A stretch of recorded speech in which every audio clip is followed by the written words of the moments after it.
శ్రీకృష్ణ పరబ్రహ్మణే నమః. ఈరోజు పారాయణంలో భాగవతంలోని ఒక ఆణిముత్యమైన భరతుని చరిత్ర గురించి మనం తెలుసుకుందాం. మహానుభావుడైన ఋషభుని కుమారుడే భరతుడు. ఆయన పరిపాలించాడు కాబట్టే మన దేశానికి భరతఖండము అని పేరు వచ్చింది. ఆయన విశ్వరూపుడు అని ఆయన కుమార్తె పంచజనిని వివాహం చేసుకుని సుమతి, రాష్ట్రభృత్తు, సుదర్శనుడు, ఆచరణుడు, ధూమ్రకేతువు అన్న 5 బిడ్డలను కన్నాడు. ఆయన భక్తి వైరాగ్యములతో కొన్ని వేల సంవత్సరములు భరతఖండమును పరిపాలించాడు. ఆయనలా పరిపాలించిన వారు ఇంకొకరు లేరు కాబట్టి భారతదేశాన్ని పరిపాలించినటువంటి భరతుని పేరు మీద ఈ దేశంకు భరతఖండము అని పేరు వచ్చింది. ఆయన అంతటి మహానుభావుడు. ఈ విషయాన్ని మనం పిల్లలు కనుక చెప్తే అసలు మనకు భారతదేశము అనే పేరు ఎందుకు వచ్చింది, భరతఖండం అని భారతదేశము అని అంటున్నారు అనుకోండి ఇప్పుడు అనే విషయాన్ని మనం చెప్పడానికి వీలవుతుంది. ఆ భరతుడు ఎంత బాగా పరిపాలించాడు, అసలు ఏంటి అతని చరిత్ర అనేది మనం మన పిల్లలకి మనవలకి కూడా చెప్తూ ఉంటే చాలా మంచిది. ఆయన ఒక రోజు అనుకున్నాడు, ఇలా ఎంతకాలం రాజ్యం చేస్తాను, ఇలా ఎంతకాలం అని భోగమును అనుభవిస్తాను, కాబట్టి నేను ఇక్కడి నుండి బయలుదేరి పులహాశ్రమంకు వెళ్ళిపోతాను. అక్కడ గండకీ నది ప్రవహిస్తోంది, అక్కడ సాలగ్రామంలో దొరుకుతూ ఉంటాయి, నేను అక్కడికి వెళ్ళి తపస్సు చేస్తాను అని బయలుదేరి తపస్సు చేయడానికి వెళ్ళిపోయాడు. అక్కడ మనుష్య సంసారం లేదు, పులహాశ్రమంలో ఎవ్వరూ లేరు. తానే వెళ్ళేవాడు, తులసి దళములు తెచ్చుకునేవాడు, పువ్వులు తెచ్చుకునేవాడు, దర్భలు కూడా తెచ్చుకునేవాడు, శ్రీమన్నారాయణను ఆరాధన చేస్తూ ఉండేవాడు. ఇలా ఉండగా ఉండగా ఒకరోజు తెల్లవారుజామునే సూర్యమండలాంతర్వర్తి అయిన నారాయణ దర్శనం తెల్లవారిన తర్వాత జరుగుతుందనే ఉద్దేశంతో నదీ స్నానం కొరకని చీకటి ఉండగానే వెళ్ళి స్నానం చేసి నది ఒడ్డును కూర్చుని ఆయన జపం చేసుకుంటున్నారు.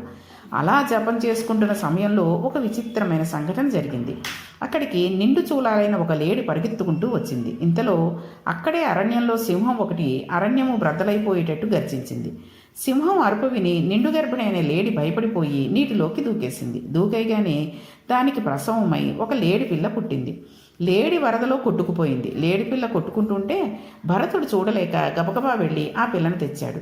కానీ ఆ తల్లి లేడి మరణించింది. అయ్యో, తల్లి మరణించిందే అనుకుని ఆ లేడి పిల్లని తెచ్చుకుని ఆశ్రమంలో తన పక్కన పెట్టుకుని మెల్లిమెల్లిగా దానికి లేతగడ్డి పరకలు తినిపించడం, కొద్దిగా పాలు పట్టడం, దానిని పులో సింహం వచ్చి తినేస్తుందని ఎవరికీ దొరకకుండా దానిని ఆశ్రమంలో తలుపులు వేసి పడుకోబెట్టడం చేసేవాడు.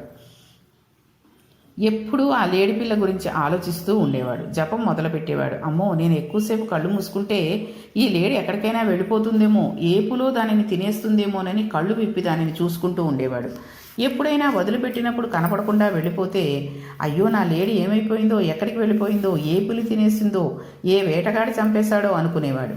మళ్ళా ఆ లేడి పరిగెత్తుకుంటూ వస్తుంటే సంతోషపడిపోయి అసలు ఈ లేడి పదఘట్టన చేత ఈ భూమి పవిత్రమవుతోంది, నా లేడి ఎంత బాగా పరిగెత్తుకు వస్తోందో అనుకునేవాడు. ఈ లేడి అటు వెళ్ళి ఇటు వచ్చి తన కొమ్ములతో కొమ్ముతుంటే పొంగిపోయేవాడు. అది వచ్చి ఆయన ఒళ్ళో పడుకునేది. అది అలా తన ఒళ్ళో పడుకుంటే దానికి మాతృప్రేమ పితృప్రేమ చవి చూపించేవాడు. రాను రాను ఆయన దేనికోసం తపస్సుకు వచ్చాడో అది మరిచిపోయి ఆ లేడి పిల్లలను సాకడంలో పడిపోయాడు. అస్తమాను లేడికి పాలు పెట్టడం, గడ్డి పెట్టడం, దానితో ఆడుకోవడం, ఇది పడుకుంటే తాను పడుకోవడం, అది లేస్తే తాను లేవడం, దాని వెంట తిరుగుతూ ఉండడం మొదలుపెట్టాడు. దీన్ని మనం ఏమనుకోవాలి, ఎందుకు మొదలెట్టాడో అది పోయి ఒక కొత్త పద్ధతి ఒకటి మొదలైంది. తపస్సుకని బయలుదేరిన వాడు తపస్సు వదిలేసి అనవసరపు సంబంధాలన్నీ పెట్టుకున్నాడు. ఈ సందర్భంలో పోతన గారు అన్నారు, ఎలక ఉన్న కన్నంలోకి పాము చొరబడితే ఎలా ఉంటుందో అలా అసలు తన కడుపుటిని పుట్టిన పిల్లలను వదిలేశాడు, తన భార్యను వదిలేశాడు, తన రాజ్యాన్ని వదిలేశాడు. ఈశ్వరుని చేరుకుంటానని అడవిలో ఎవ్వరూ లేని పులహాశ్రమానికి వచ్చాడు. తపస్సు అన్నాడు, కూర్చున్నాడు. మనస్సంతా తీసుకువెళ్ళి ఒక లేడి మీద పెట్టాడు. ఏమనుకోవాలి, ఎటువంటి వాడికి కాలం ఎంత గమ్మత్తుగా ఏదో ఒక ఎరవేసి ఎలా భ్రష్టం చేస్తుందో చూడండి. ఈశ్వరుడే కావాలని బయలుదేరిన వాడికి ఇప్పుడు ఇన్నెందుకు కావాల్సి వచ్చాయి, ఈ లేడి ఎందుకు కావాల్సి వచ్చింది అన్నారు పోతన గారు. భరతునికి అంచకాలం సమీపించింది. ప్రాణం పోతోంది, కానీ మనస్సులో మాత్రం అయ్యో, నేను చచ్చిపోతున్నాను, నా లేడి ఏమైపోతుందోనని ఆ లేడి వంక చూస్తూ కన్నుల నీరు పెట్టుకుని ఆ లేడినే స్మరణ చేస్తూ ప్రాణం వదిలేశాడు. ఈశ్వరుడికి రాగద్వేషాలు ఉండవు. ఆఖరి స్మరణ లేడి మీద ఉండిపోయింది కాబట్టి లేడిగా పునర్జన్మనిచ్చాడు. అందుకే మనం పోయేటప్పుడు హరినామస్మరణే శివనామస్మరణ చేసుకుంటూ ఉండాలి.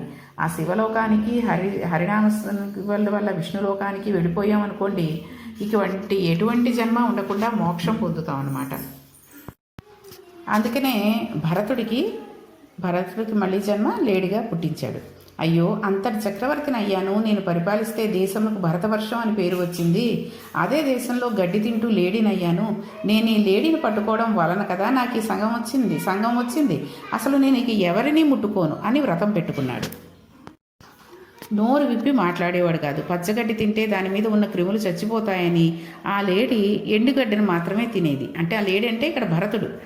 అంత విచిత్రమైన వ్రతం పెట్టుకుని పూర్వజన్మలో ఎక్కడ ప్రాణం విడిచిపెట్టాడో ఆ పులహాశ్రమానికి వచ్చాడు. ఆ లేడీ ఒక్కనాడు నోరు విప్పి అరిచేది కాదు, ఏ మందతోనూ కూడేది కాదు. లోపల ఎప్పుడూ నారాయణ స్మరణం చేసుకుంటూ అలా ఎండుటాకులు ఎండుగడ్డి తింటూ జీవితమును గడిపాడు. అంత్యమునందు భగవంతుడినే స్మరిస్తూ శరీరం విడిచిపెట్టింది. కానీ మోక్షం పొందడానికి మరల మనుష్య శరీరంలోకి రావాలి. ఏదైనా కానీ త్రూ ప్రాపర్ ఛానల్గా వెళ్ళాలి. You have not routed your application through proper channel. So the advance copy submitted by you is herewith returned. Please route it through proper channel అని కాగితం పై ఆఫీస్ నుండి కిందకు వచ్చేసినట్టు మళ్ళీ మనిషిలోకి వెళ్ళాడు. చూడండి, మనం ఏదైనా పెట్టుకుంటాం, అప్లికేషను ఏదో పెట్టుకుంటాం, అది సరిగ్గా ఏదైనా ఒక్క లైన్ ఫిలప్ చేయకపోయినా కూడా మనకి పైన చెప్పినట్టుగాను చెప్పి కిందకి అలా నోటీస్ రాయించేసి మనకి తిరిగి పంపించేస్తూ ఉంటారు. అలాగే మనిషి శరీరంలోకి రావాలి అంటే ఇంకా అతను చేయవలసిన కార్యక్రమాలు పుణ్యాలు చేయలేదు. ఈసారి అంగిరసుడని ఒక బ్రహ్మజ్ఞాని కడుపున పుట్టాడు. ఆయన పుట్టిన తర్వాత కొంతకాలం అయింది. ఆయనకు ఉపనయనం చేశారు. ఉపనయనం తర్వాత ఆయనకు మనస్సులో భావన ఉండిపోయింది. అప్పుడు పులహాశ్రమానికి వెళ్ళాను, లేడి మీద భ్రాంతి పెట్టుకున్నాను. ఆ లేడి మీద భ్రాంతి పెట్టుకుని లేడీని అయ్యాను. ఎలాగో అలాగ కష్టపడి మనసులో భగవంతుడిని పెట్టుకుని లేడీని వదిలి ఇప్పుడు ఈ బ్రహ్మజ్ఞాని కడుపున పుట్టాను. ఇప్పుడు కానీ నేను గాయత్రి చేయడం, ఈయన చెప్పిన మంత్రములన్నీ నేర్చుకుంటే నాకు వివాహం చేస్తానని నాకు పెళ్లి చేసి నన్ను సంసారంలో పెడితే రేపొద్దున నాకు పిల్లలు పుడితే మరల భ్రష్టున్నైపోయి మరల ఎటు జారిపోతానో. ఒక లేడీని ప్రేమించినందుకే ఇంత అల్లరైంది. అందుకని నేనెవరో ఎవరికీ తెలియకుండా ఉంటాను. నేను ఒక వెర్రవాని వలె ఉంటే నాకు పిల్లనిచ్చేవాడు ఎవరుంటారు అని నేను అలాగే ఉంటానని నిర్ణయించుకున్నాడు. సంధ్యావందనం చేసేటప్పుడు ముందు అర్ఘ్యం ఇచ్చేసి తర్వాత దేశకాల సంకీర్తన మొదలుపెట్టేవాడు. తండ్రి గారు, ఒరే ముందు ఆ క్రతువు చేసి ఇది చెయ్యిరా అంటే ముందు మంత్రపుష్పం చదివి తర్వాత అర్ఘ్యం పాద్యం మొదలుపెట్టేవాడు. అదేమిట్రా, ముందు మంత్రపుష్పం ఏమిట్రా, ముందు అర్ఘ్యం పాద్యం ఉపచారాలన్నీ అయిపోయిన తర్వాత నీరాజనం అయిపోయిన తర్వాత మంత్రపుష్పం చెప్పాలి అని అంటే మరిచిపోయానని ఒక వెర్రి నవ్వు నవ్వేవాడు. నిజానికి అతను ఏమీ మర్చిపోలేదు, అన్నీ తెలుసు. ఈశ్వరుడు లోపల ఉన్నాడని తెలుసు, ఆత్మసంగతి తెలుసు, అన్నీ తెలుసు. ఒంటి మీద ఇంత మందాన మట్టి పట్టి ఉండేది. తండ్రి వేసిన యజ్ఞోపవీతం ఉండేది. అతను పుట్టుకతోటి మంచి దృఢకాయుడు, కానీ వెర్రివాడిలా అలా కూర్చుని ఉండేవాడు. ఏమీ మాట్లాడేవాడు కాదు. ఇంతలో ఆయన దురదృష్టవశాత్తు తండ్రి మరణించాడు. తల్లి సహగమనం చేసింది. సవితి బిడ్డలైన అన్నదమ్ములు అంటే తండ్రి గారైతే దగ్గర కూర్చోబెట్టుకుని ఏదో నేర్పే ప్రయత్నం చేసేవాడు. కానీ సవితి బిడ్డలు అన్నారు, వీడికి ఏమి వచ్చు, నాన్నగారు చెబితేనే వీడికి రాలేదు, వీడికి శాస్త్రం ఏమిటి, వీడిని గొడ్లసాల దగ్గర కూర్చోబెట్టండి, పొలానికి పంపించండి, వీడు ఆ పనులన్నీ చేస్తూ ఉంటాడు అని అతనిని ఒరేయ్ పేడ ఎత్తేవాడు. ఒక్కొక్క రోజున వాడు ఏదో మధుర పదార్థం తింటూ ఏదో పెంపుడు జంతువు పెట్టినట్టు కొంచెం ఈయనకు పెట్టేవారు. ఆయన దానిని మధురాన్నంగా తినేవారు. ఒక్కొక్క రోజున వీడికి పెట్టడం ఏమిటని పాసిపోయిన అన్నం ఉంటే దుర్గంధభూయిష్టమైన పాసిపోయిన అన్నాన్ని పెట్టి తీసుకొచ్చి ఒరై తినయ్యరా దీనిని అనేవారు. అప్పుడు ఆయన దానిని మధురాతి మధురమైన అన్నాన్ని ఎలా తింటారో అలా తిని నవ్వేవారు. ఇంత పాసిపోయిన అన్నం పెట్టారేమిటని ఎన్నడూ తిరగబడి అడిగేవాడు కాదు. మౌనంతో అన్నీ తినేసేవాడు. సర్వం బ్రహ్మమయం జగత్ అని ఆ బ్రహ్మమునందు మనస్సు కుదుర్చుకుని ఉండిపోయేవాడు. అలా ఉండిపోతే ఒక రోజున అన్నదమ్ములు అన్నారు, ఒరేయ్ నువ్వు పొలానికి వెళ్ళు, అక్కడ మంచె ఉంటుంది, ఆ మంచె మీద కూర్చుని పంటని కాపలా కాయరా అన్నారు. ఆయన పొలం వెళ్ళి మంచెని ఎక్కి వీరాసనం వేసుకుని కూర్చున్నాడు. వీరాసనం అంటే ఒక ఆసనం మీద కూర్చుని ఎడమ పాదమును తీసి కుడి తొడ మీద పెట్టుకుంటారు. ఎడమ మోచేయి తీసి ఎడమ మోకాల మీద ఆంచి ఈ చేతి మీద గడ్డాన్ని ఆంచుకుని కూర్చుంటే దానిని వీరాసనం అంటారు. అలా శ్రీరామచంద్రమూర్తి కూర్చుంటూ ఉంటారు. అలా వీరాసనం వేసుకుని కూర్చున్నాడు. కానీ కాపలా కాసేవాడు అలా వీరాసనం వేసుకుని కూర్చోడు.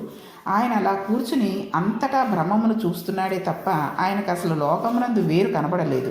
ఇప్పుడు ఆయన దగ్గరికి ఎవరైనా వచ్చి శూలం పెట్టి పొడిచినా ఆయనకు బ్రహ్మమే కనబడుతుంది. ఆయన వీరాసనం వేసుకుని ఆ స్థితిలో ఉన్నాడు. లోకమందు కొంతమందికి చిత్ర విచిత్రమైన ప్రవర్తనలు ఉన్నవాళ్ళు ఉంటారు. పిల్లలు లేని ఒక వ్యక్తి కాళికాదేవికి మంచి అవయవహీనత్వం లేని వ్యక్తిని బలిస్తే పిల్లలు పుడతారని అనుకుని వీడెవడో బాగానే ఉన్నాడు, మాట కూడా మాట్లాడడం లేదు, వీడిని తీసుకుపోదాం రండి అని వెళ్ళి తాళ్ళు వేసి కడుతున్నారు. బ్రహ్మజ్ఞానుల జోలికి వెడితే లేనిపోని ప్రమాదాలు వస్తాయని ఇంతకు ముందే తెలుసుకున్నాం. చక్కగా కట్టించేసుకున్నాడు. పద అన్నారు, వెళ్ళిపోయాడు. ఆలయానికి తీసుకువెళ్ళారు, ఏదో పెట్టారు, తినేశాడు. తర్వాత వంగు, నిన్ను నరికేస్తామన్నాడు. వంగాడు. కత్తి యందు బ్రహ్మము, నరికేసే వారి యందు బ్రహ్మం, కాళికాదేవి యందు బ్రహ్మం. అంతటా బ్రహ్మాన్ని చూసి తల వంచాడు. వెంటనే కాళికాదేవి విగ్రహంలోంచి అమ్మవారు బయటకు వచ్చింది. ఆయన బ్రహ్మజ్ఞాని, మహానుభావుడు, అంతటా ఈశ్వర దర్శనం చేస్తున్నాడు. ఆయన మీదన మీరు కత్తి ఎత్తారు అని కత్తి తీసి ఆ వచ్చిన వారి శిరస్సులన్నీ నరికేసి ఆవిడ తాండవం చేసింది. ఆయన మాత్రం సంతోషంగా చూసి నవ్వుతూ స్తోత్రం చేశాడు. బ్రహ్మమే అనుకుని ఒక నమస్కారం పెట్టుకుని మరల తిరిగి వచ్చేస్తున్నాడు. ఎంతటి స్థితిని పొందేశాడో చూడండి.